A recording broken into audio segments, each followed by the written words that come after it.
আপনারা জানেন যে অবরোধকারীরা একটা মিছিল নিয়ে বের হয় এবং এই মিছিলটা পুলিশের সামনে পড়লে তারা পুলিশকে ইটপাটকেল নিক্ষেপ করে, পুলিশকে ধাওয়া করে এবং পুলিশও পাল্টা ধাওয়া করে।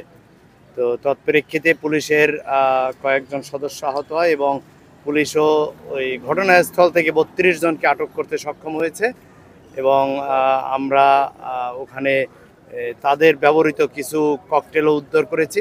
তারা কিছু ককটেল বিস্ফোরণ ঘটিয়েছে এবং পুলিশকে আহত করছে, তারা ইটপাটকেল নিক্ষেপ করেছে এবং পুলিশের প্রতি যে ধাওয়া করছে আমরা সেরকম কিছু আলামতও জব্দ করেছি।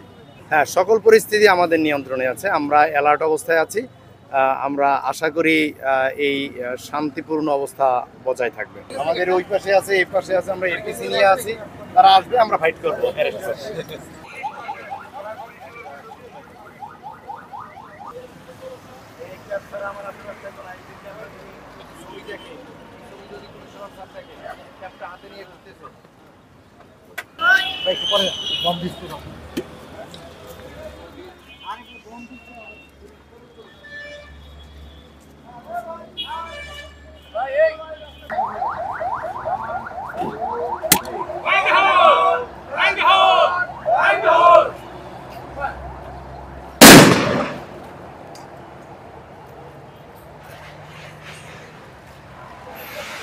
সংবাদ, ফিচার ও অনুষ্ঠানের জন্য ভিজিট করুন সংবাদ প্রকাশের ওয়েবসাইট এবং যুক্ত থাকুন ফেসবুক পেজ ও ইউটিউব চ্যানেলের সঙ্গে।